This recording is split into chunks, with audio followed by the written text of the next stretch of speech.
Kamusta ka at welcome sa Grow in Christ. Kung lubog ka sa utang o nahihirapan sa finances, hindi ka nag-iisa. Marami sa atin ang dumadaan sa ganitong season. Ang good news, may wisdom ang Diyos na makakatulong para unti-unti tayong makaahon at magkaroon ng mas maayos na financial life. Sa video na ito, pag-uusapan natin ang 10 biblical at practical na hakbang para makaahon sa utang. Hindi ito instant solution o magic formula. Pero kapag sinabayan natin ang disiplina, tamang decisions, at pagtitiwala sa Diyos, posible ang pagbabago. Kapag may problema sa pera, madalas stress at worry agad ang nararamdaman natin. Pero bago gumawa ng anumang financial plan, lumapit muna tayo sa Diyos. Siya ang source ng wisdom at direction. Ipanalangin natin ang sitwasyon natin at humingi ng gabay para makagawa ng tamang choices. Mahirap solusyonan ang problemang ayaw nating harapin, kaya mahalagang maging honest sa current financial situation natin. Alamin kung magkano talaga ang utang, magkano ang kita, at magkano ang gastos.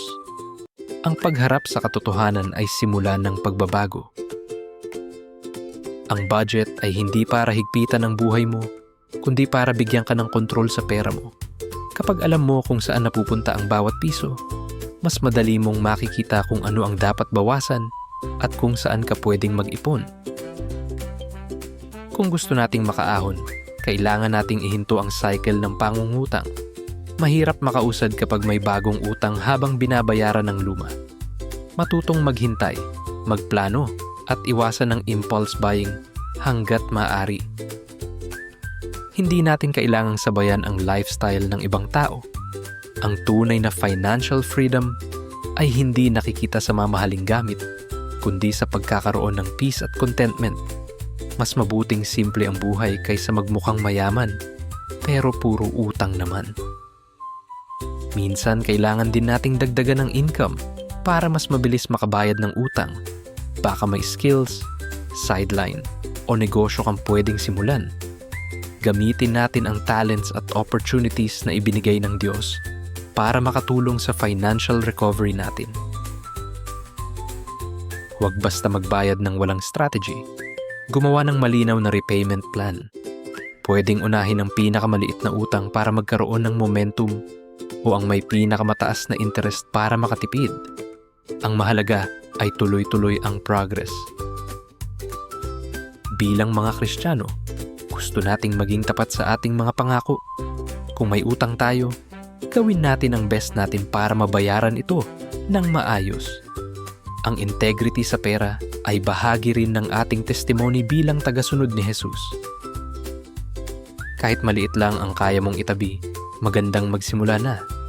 Ang emergency fund ay makakatulong kapag may bigla ang gastos para hindi agad mangutang ulit. Hindi mahalaga kung gaano kaliit ang simula. Ang mahalaga ay maging consistent. Ang faith ay hindi lang paghihintay ng himala. Kasama rito ang paggawa ng mga practical na hakbang araw-araw. Habang nagbabudget, nagtitipid, at nagbabayad ng utang, magtiwala tayo na gagabayan tayo ng Diyos sa bawat desisyong ginagawa natin. Ang goal natin ay hindi lang maging debt-free. Ang mas mahalaga ay matutong maging mabuting katiwala ng mga biyayang ipinagkatiwala ng Diyos. Kapag marunong tayong humawak ng pera ayon sa Kanyang wisdom, mas magagamit tayo para sa Kanyang layunin. Maraming salamat sa panunood. Sana ay nakatulong ang lesson na ito para magkaroon ka ng pag-asa at direksyon sa pagharap sa utang. Tandaan, bawat tamang hakbang ay isang hakbang papalapit sa financial freedom. Subscribe at samahan kami muli dito sa Grow in Christ. God bless.